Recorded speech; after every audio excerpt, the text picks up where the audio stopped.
Good morning guys, तुमचा लाडका गौरव स्वागत करतो मग आपल्या आजच्या न्यू ब्लॉगमध्ये. सकाळ सकाळी निघालो मग आता जिमला. चला भेटूया मग आता जिममध्ये. सर्वात पहिले मस्त आपलं चहा ही प्री वर्कआउट घेऊन घेतलं मस्त सकाळ सकाळीच. प्री वर्कआउट वगैरे घेऊन आलो मग आता जिममध्ये. आज लेग आणि शोल्डर असल्यामुळे आज अर्ध्यापेक्षा जास्त जिम तर खालीच दिसत होती.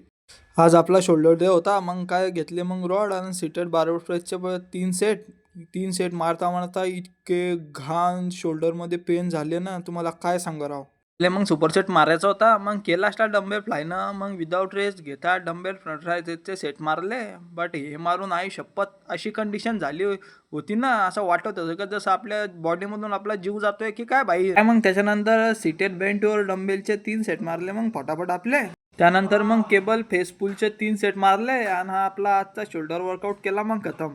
त्यानंतर मग निघालो मस्त आवरून वगरून आपल्या ऑफिसला. चला मग आता बघूया आपला आजचा दिवस कसा जातो ऑफिसचा. तर आता फायनली पोहोचलो मग आता आपल्या कारखान्यामध्ये. चला मग जातो मजदूर आता राब्याले कारखान्यामध्ये.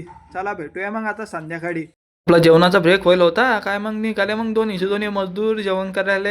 काय मग आपल्या शुभम भाऊ काम करून इतके थकले होते की डायरेक्ट म्हणत की आता मी घेतो मस्त झोप घेऊन. करा तुम्ही बेरोजगारावं कामं. फायनली आता आपलं ऑफिस वगैरे सुटलं काय. मग निघालो आता मस्त रूमकडे जायला. बघूया आता किती वेळ लागतो तो. जर तुमच्या वेळेसोबत जर तुमचं नशीब बी खराब असेल ना, तर मग असा विषय होतो. पहा मग हे ट्रॉफिक घरी जायला निघालतो ट्रॉफिक. रूमवर येऊन काय मग बघतो तर काय मग आमचे चक्क विशाल शेठ अभ्यास करत होते. बाप रे बाप विशाल शेठ.